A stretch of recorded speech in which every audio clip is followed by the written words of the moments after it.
Ladies and gentlemen, we'll be talking to you here with Mr. Ebini Christmas. And to those of you who've never known anything about the Anglophone struggle in Cameroon, or the struggle for freedom, democracy, or a change, ladies and gentlemen, you are welcome.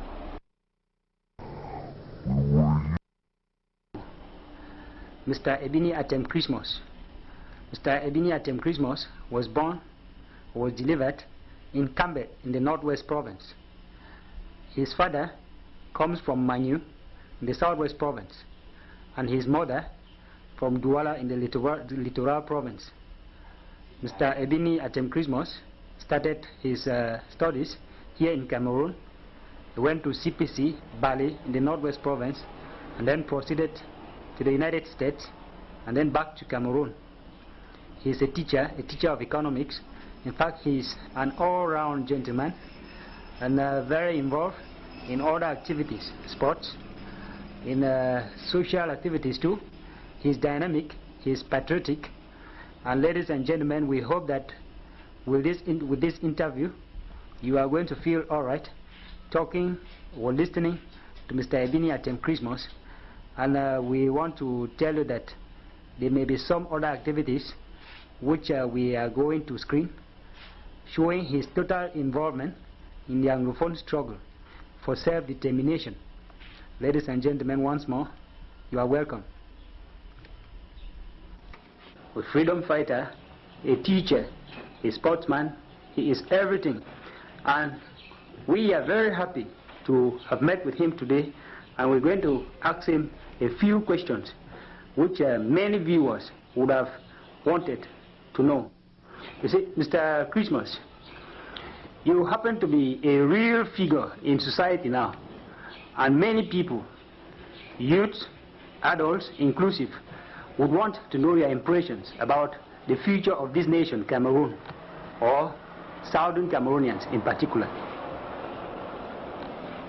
Yes, Mr. Batango, first of all, I want to thank you for coming to conduct this interview with me. I don't know whether I should take into the affirmative that I'm a real figure in society, but at least I know I had an education, and I'm not only defending that education. The things I do are not very special things. They are things that every right-thinking citizen or individual should do. Every right-educated man must think about the well-being and the future of his society. What I think about Cameroon, it's no hidden secret for you to know that the country is completely in a confused state. And all I wish for my country is some sort of dedication of its citizens to see that our country can be like any other country where people can move freely, live happily, and love each other. And those are just the things that I'm doing with my friends. I'm joining the people who are fighting for a better Cameroon, to fight for that better Cameroon. And as of now, I know that the main problem we have is a problem of structure, and that is why I am so much involved in the struggle to change the existing structure to what can be very feasible for us now and posterity, and that is the federation struggle. Yeah, what advice do you have for those who are shying away from this struggle? Well, you see, in every struggle, there are always some people who probably by some call are destined to be at the head of that struggle. Sometimes people don't shy away from the struggle because they deliberately want to shy away from the struggle. It's sometimes due to ignorance. And so those of us who probably see a little clearer now must be able to command a lot of trust on us, to be able to get the gospel and the message across to those who are shying, who are seemingly shying away now, to see that we are on the right direction. And I think all we have to do is educate and be patient with people You can see that when we started, like in the Cameroon Anglophone movement, there was a complete kind of resistance from a majority of the Anglophones and even some of the Francophones. But today you see things are changing, and we have many people joining our camp. There are many people who are seeing really the light because of recent happenings in the country, and they see that we are carrying on a selfless fight for the good of everybody. So I think people should really just open up their hearts and their eyes and see the realities of what is happening to their own lives, and try to have love for their own children that they have brought forward. If you love your children, you think of their future. And so while we might say that we have spent our own lives the way we have spent them, it is on us, incumbent on us, to do something to make sure that the children we bring forth to this world do not go through the same hurdles that we are going through or that we have gone through. So I'm advising them to join that the fight we are fighting. Cameroon Anglophone movement will never make me a minister. Cameroon Anglophone movement will never make me a rich man. But we hope that by all of us fighting for a just thing, the atmosphere can be conducive enough for anybody who has some potentials to shine. Okay, yes, Mr. Ebini, you just missed that narrowly on the 20th, and it is also known that you are the camp president for the littoral, and the activities of camp in the littoral, as it is alleged, are at a very low ebb. As the camp president for littoral, how can you defend this allegation? It is true, like you rightly said, missed death, because normally you know what happens with accidents along our roads, especially the Tiko-Douala Road and the Yaoundé Douala Road. I got involved in an accident when I was coming back from Boya, where I'd been for over a week arranging the CAM extraordinary conference that was supposed to take place there, and you know all the stories. You know the stories about the conference. You know the story about the conference. So I was returning from Boya after the conference late on Saturday the 21st, and we got into this accident, which I should attribute to some kind of carelessness of the driver, over speeding, and then not taking into consideration that he didn't have very good tires. Fortunately, so the back tire, when he was on 120, I had my seatbelt on. So what had to happen happened. The vehicle somersaulted 3 times, and fortunately all of us came out of it safe. I took that instant because I saw death coming, and I know just at the flip of the finger you could just not exist anymore. And since I came out of it, I knew God did not want me to call me home yet, and wanted me to continue with the mission. I took it as a sort of appreciation from the part of God on what we are doing.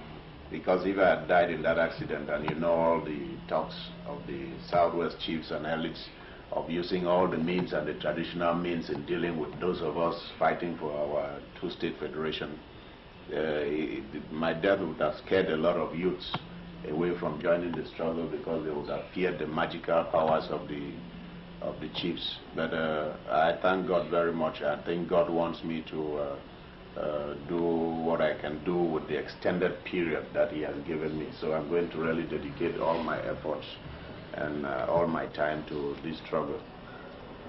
On the other side of the story, I mean, before even I go to that, I would wish to thank most of my friends who have been very supportive after my accident, especially my 2 doctors, Dr. Yombang and Dr. Mungo, who even come right to the house here to give me treatment and all that stuff. As of the time of this interview, I'm feeling much better. Some of my colleagues have always been spending every minute with me here to try to raise up my spirit, and I'm very, very thankful and grateful to them. On the other part of your story, a question, beg your pardon. You talk about CAM activities in the littoral. Like you rightly said, I'm the chairman of the Cameroon Anglophone Movement Littoral Branch, But I really doubt where you get your source of your information on saying that the activities of Camp Littoral is at a low ebb. I would differ very much with you on this, and I really beg to differ because I should be the right source to tell you the truth about Camp's activities in this province. We have been doing a tremendous work, not necessarily under my leadership. I won't take the credit for it much, but because we happen to be very fortunate in this province to have unburning dedicated Southern Cameroonians or Anglophones who are in camp, even if we be few, but we have been doing a lot of work that we think is highly appreciated at the national level.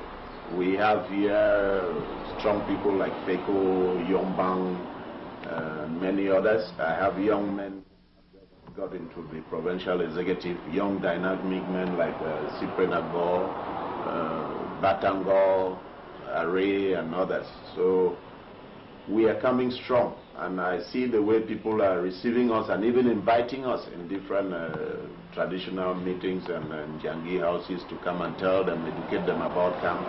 I think we are heading for the kill. So I would like to correct your information, which I think is a sort of distorted information that Camp's activity at Littoral it's not really being heard of. We do a lot of work here, and we will still continue to do much for Camp. Okay.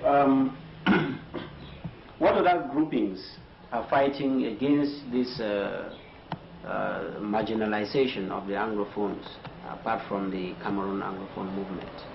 Clarify a little thing that people have been misunderstanding so far.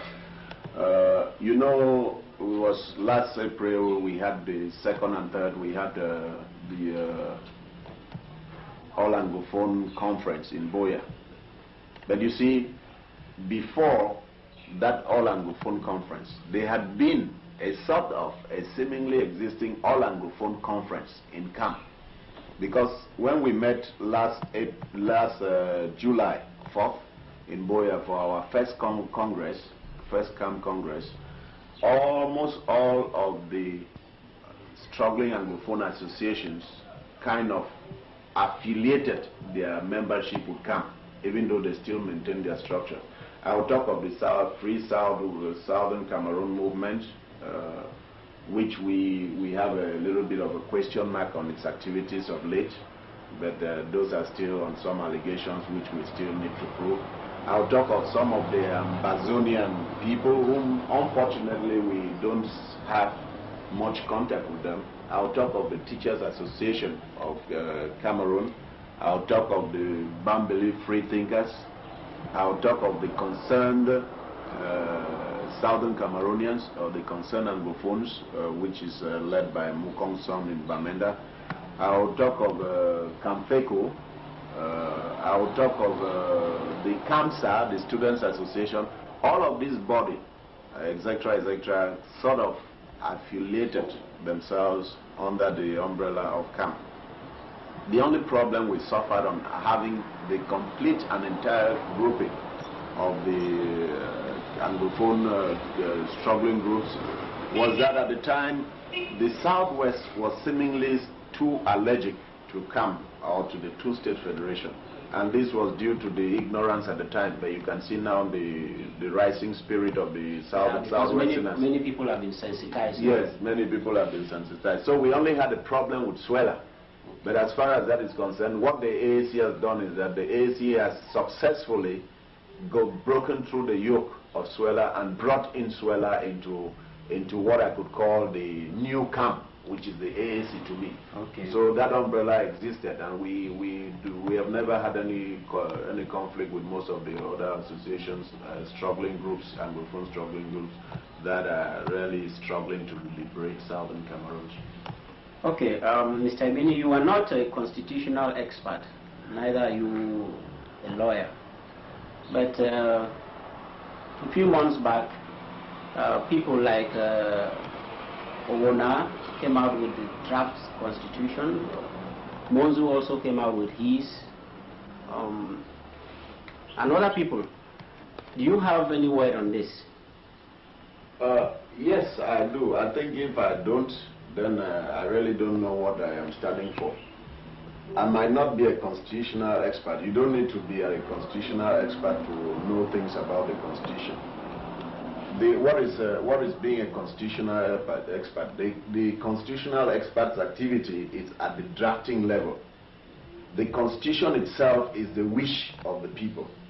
And this wish is expressed on what you want, this type of structure. It is us who tell the experts, this is how I want it to be, and then you go and design it. It's like you want to build a house. You tell the architect how you want the house to be, and it makes the plan for the house.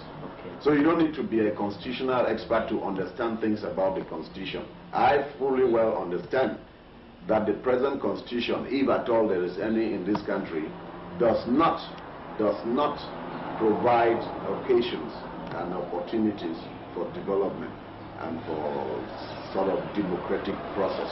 Yeah, because people in many spheres of life were not represented. People are not represented. So we, the people of Cameroon or of Southern Cameroon or whatever you want, have expressed our wishes. And all of those different constitutions that you have expressed, the people are coming from their own narrow camp of the wishes of their people, and on those basis they have designed their constitution. Owona has designed his constitution according to the wishes of the unitaries and the CPDM and the government in place. Munzo, Anyangwe, and Elat have come up with a constitution they are defending on the wishes of the All Anglophone Conference, which they are representing in the standing committee, and that is the Anglophone community, what they want to see. We are just reading another one of the 10-state federal constitutional proposal by Dr. Agbobisom of the CRP, and that one too, in his own narrow confines, he is bringing the wishes of his people. He might not be a technical expert because he's presenting this thing, but from the wishes of what the people want, they might have had some kind of references from experts, the work experts have done on constitutions, and come up with their own proposal. So I stand very firmly behind the Munzo Eladanyangwe constitution, because that is what we have adopted in camp, and that is what we have adopted, we have presented from the AAC Standing Committee on behalf of the entire citizens of the Southern Cameroons.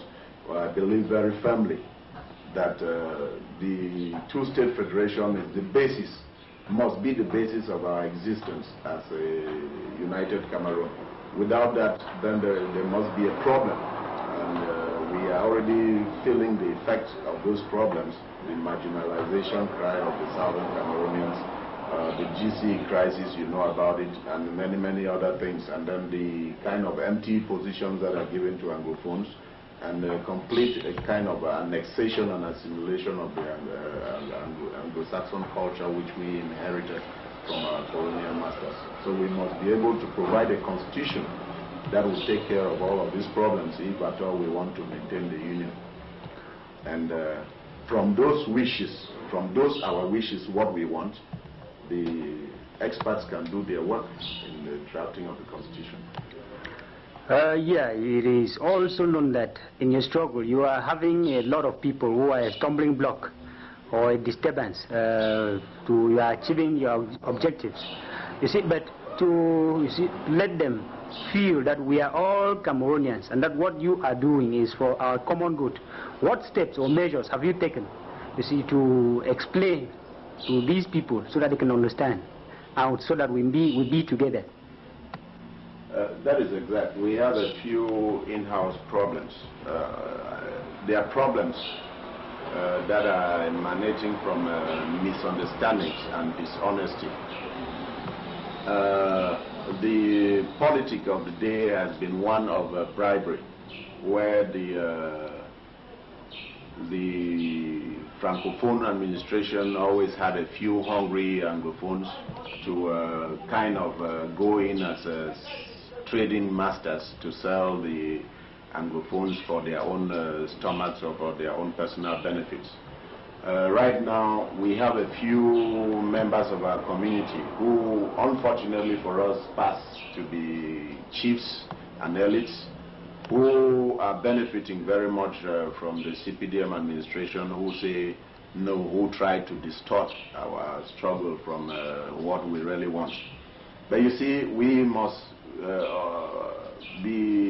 have expected such things to happen. We are not saying that we are going to have a struggle, or the success of our struggle must be bent on us having 100% agreement amongst ourselves.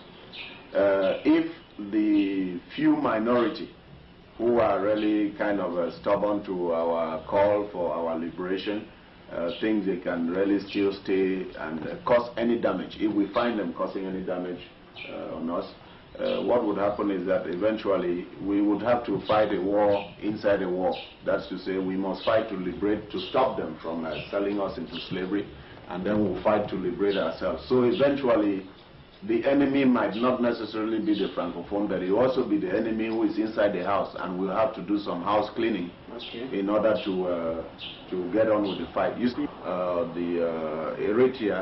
Eritrea went on elections, referendum for their independence. They are independent today. They have been struggling for 30 years violently. They did not get 100% at that referendum, but they have their independence today. If you take the case of South Africa, what is bringing South Africa out now is the violence of black against black. And why are the blacks fighting against the blacks? Because there are few black people who don't see what the other black people are fighting for, their freedom. And so they try to keep them steadfastly into slavery. So they kill themselves in order to go and fight the common enemy. Eventually, we would have to do that. We would have to take care of those. Mr. Ebini, you are aware, obviously, that the Union for Change called for a strike action for 2 days, that is the 30th and the 31st of August 1993. And some people are of the opinion that the Union for Change is not the only union that is ruling this country, and so they didn't obey. Others did obey. What is your view to this issue? Personally, I was going to write off the Union for Change if that strike or that plan of action that was called for on the 30th and 31st was not respected or was not as successful as it was. But the success of it all, despite all the noise that was made on TV by the CPDM and their mobilizations and all that kind of stuff, it's an indication to the members of the Union for Change that they have to come out strong and more radical. As for any other union, today we are in a country where people say they are in unions. I only see, as far as political parties are concerned in this country, besides the Anglophone on national level, besides the Anglophone struggle, which is different from the national struggle, I only see 2 unions. There is the Union for Change, which is genuine and existing opposition of the country now, whether they be in parliament or not. And there is the so-called presidential majority. There is no in-between on those two camps. So it's either you are sympathizing and working with the presidential majority, or you are working for genuine change inside the Union for Change. So where I know the other unions you might be calling, you might want to refer to people like Bello Buba, who are still playing whatever they think they are playing. You want to talk about Damun Damjoya, who probably it's not what I thought he should have been. And maybe Jean-Jacques Kindi, who can talk of federalism when he meets Anglophones, but when he meets Francophones, he cannot talk anything about federalism. My recognition of opposition in this country is the Union for Change. And the majority party in the opposition is the SDF. All the other ones who want to see themselves like in-betweens are not genuine. And as a matter of force, they don't exist. The thing we should register right now is that the call for that strike was respected. It was not necessarily 100%, but the fact that the people respected it was great. if the Union for Change tested its ground, its strength on the Cameroonian people, and it failed under their call, it would have been very dangerous for the struggle on the national level.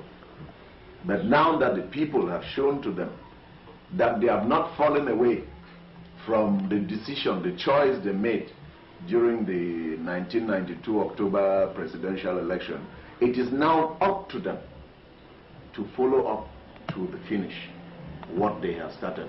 And to this, my position is that for the Union for Change to be watching what is going on after only close to 1 year after the so-called stolen victory, and just be making noise and calling strikes that does not really hurt anybody as far as the real person is concerned, Biya. They are in effect accompanying Biya through his stolen term of office. To complete it? They have accompanied him already 1 year. So my suggestion to me, and this is a very pertinent issue because the Anglophones find themselves in a fix. We have a son of Anglophone who has been cheated in an election, which is an indication to us and the world of what the Francophones and the French are able to do against the Anglophones. John Frundi, we gave him our full support, not only as one of our own sons, but as one who has impressed upon us that because we have the vision, we should try to help our half-brothers, the Francophones, who are suffering under tortures of Biya's dictatorship and French imperialist exploitations. We followed Frundi. So it is up now to Frundi, because Frundi is using our resources and our people to fight this nationalist battle. And if he cannot get any success from it, it is up to him to either do the right things and get this thing over with, or he should step aside and let's not be wasting our resources and our people in the wrong battlefield. I believe that Frundi, right now, what he should do is he should declare with his Union for Change, he should declare a government, and we are prepared to support that government. If they don't declare the government and they keep singing stolen victories, then I would narrow them down to election men and let them go and sit quiet and wait to ask for our votes at the next presidential election and stop worrying us about stolen victories. So as I'm calling on Frundi to declare his government. Biya is a finished man, and we are being accomplices in keeping Biya there. Frundi should declare his government with the Union for Change and will support it. If the Francophones shy away from that, then Frundi should stop using our Anglophones in fighting the liberation of the Francophones from the French, and let us fight our own liberation of the southern Cameroons. We need the fighting spirits of our Bamenda people of the northwest, which we would not want to see them get tired fighting a wrong fight. So I am really behind Frundi 100%, but if Frundi should not really take more radical measures towards getting rid of Biya, then he should just wait for elections. And I can assure you that if he doesn't do it, next elections he should not count on my votes, and I will be able to convince many of my friends too that they shouldn't give him the votes. Okay, Mr. Ebini, one more question.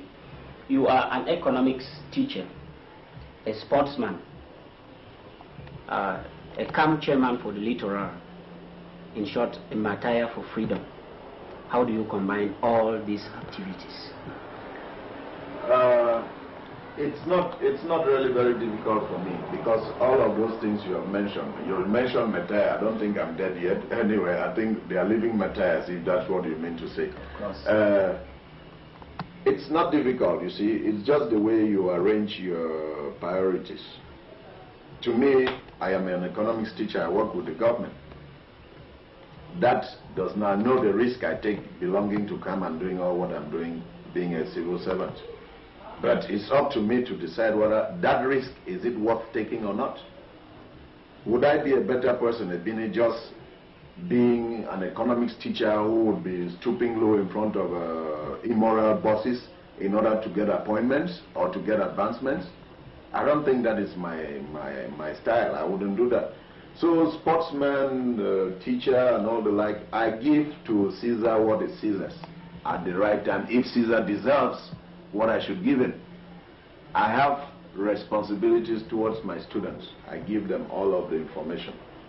And I use the opportunity of all of economics helps me very much in analyzing certain things about the country. And I have the opportunity of imparting the true knowledge, as things are not really just theories on my students, because I am engaged. And camps activity, they are time consuming, but they don't really, I can't complain about doing camp things, because it's not me alone doing it, we are all together. And since we are doing it with all clean conscience, the load seems not to be very much, but I find time to pay attention to all those things. What really suffers very much on my activities is the sports part, like you have said. You know, I used to be in your team, your staff team, and it's been for some time now that I don't find time to be training or to come to the training sessions. And I think that is suffering very much, but I think it's worth the sacrifice, because the time that I don't use there, I sweat somewhere else, moving around for camp or other things. So I don't complain about all of those, being involved in all of those things. I find time to satisfy all of them. Okay. You see, this interview will not be really complete if we try to hide the real things from you. You see, the population is almost ahead of you, the leaders, in this liberation struggle. And you would have noticed that, or if you have not noticed, we have noticed, and we have contacted most of these people. The population needs, they are prepared for action, you see, but the command word is not coming from you, the leaders. So what plan, you see? Let me correct something here. Action can be organized. And to organize things, you need time, and you need studies, and you need educating. I have always had this false notion from people that the population is prepared. I think if the population was very, very much prepared, like they always say they are, we would have not been facing some of the difficulties we are facing. Our problem now is that the population is not as prepared as they think they are. If they were prepared, we would not be where we are. So all what we are doing on calling on action, we don't want action that will just take 1,000 young men and put them on the streets and they are shot. No. We must be able, even when we are prepared for action, it be whether violent action, to minimize the cost on us. We must not send, like if you see the way this, we must use clean-cut strategies that would minimize costs, because if we can fight and fight another day and fight the next day and the next day, the better for us and the better for the cost.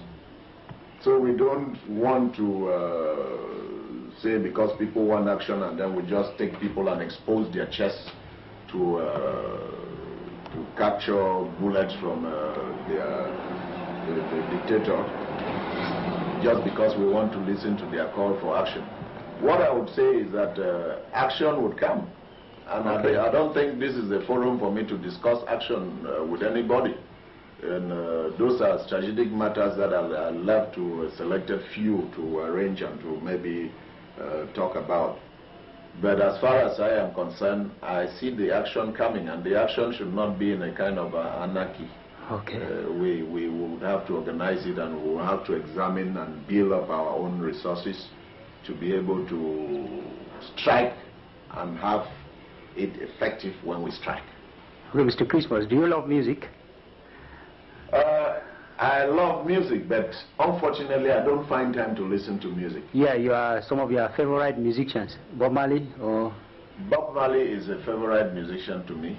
I don't really enjoy much in music just on the wordless hitting of rhythms and love stories of broken hearts. With the philosophy? But the philosophy about life. That's why I like reggae a lot. I like some of the rock music because they say things I can understand very well. And there are some guys on the African surface like Sonny Okoson, some Makosa guys like Ben Deka, who sing some of the things I happen to understand Douala, and some of his singings are very philosophical, and they please me. They make for good listening, like the small Nini running to steal money and all those things I knew he was referring. Unfortunately, I feel really very disappointed because I was a strong lover and fan of La Piro de Manga. La Piro de Manga was to me a very special person, and up to today when you talk of music, I always regret that La Piro de Manga went out the way it went. The impact of the way I felt, many people used to call me a street man for loving La Piro, but his message was so clear for anybody to have felt it. There are many intellectuals who thought that I was just as a mean person as anything to be going for the kind of what they call bamba music.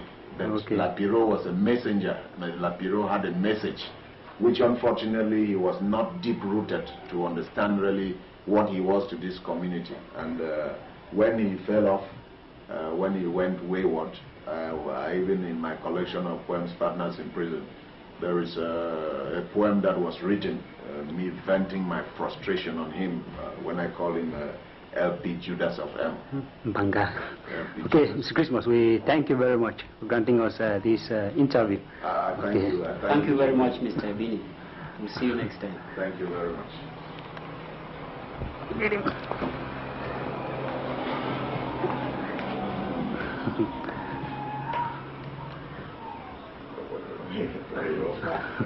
I'm a nice lawyer Bobga, who is currently the legal advisor or provincial legal advisor for the SDF. You see, he is somebody, the Northwest province.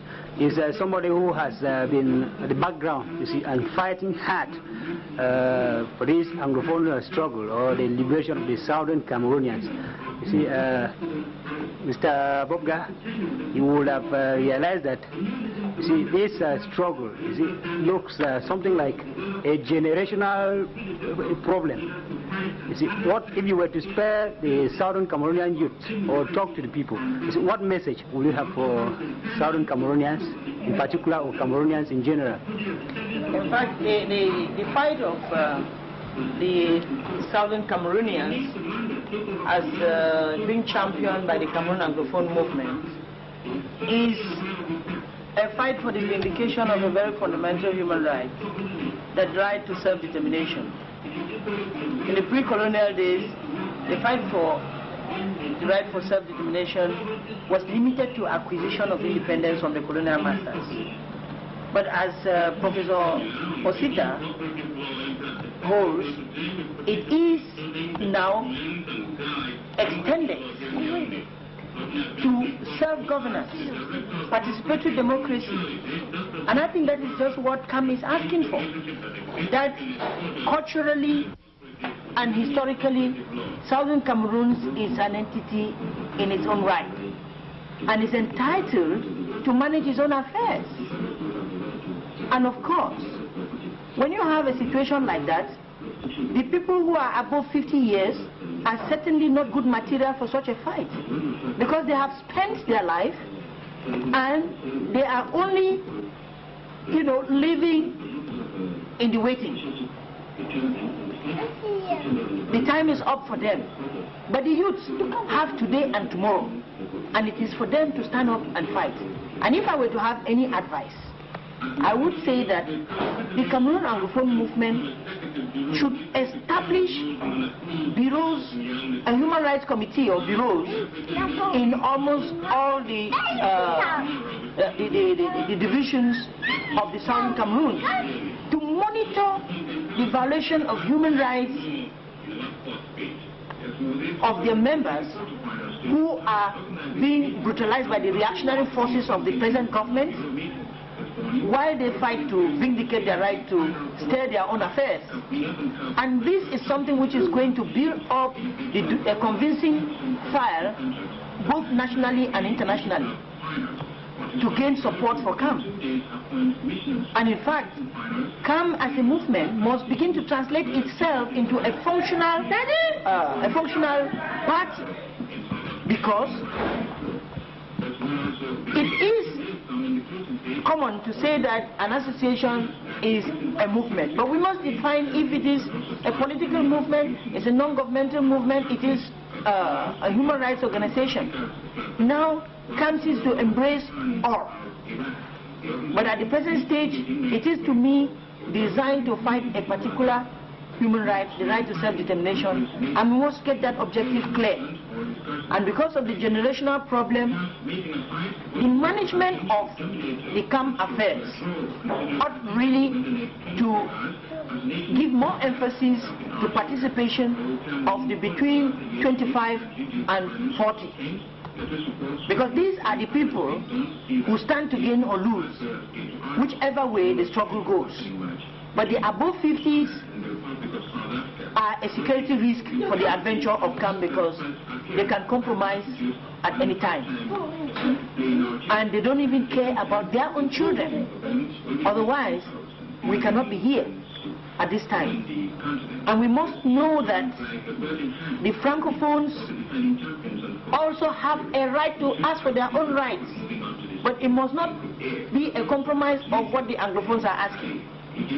So there must be another arm of educating the Francophones about what the Anglophones are fighting for, so that in each group's way, we fight for the same thing, and then we can settle down and agree whether to live, to coexist. And if it is not working, we can still part ways and meet in the concert of nations, in the United Nations.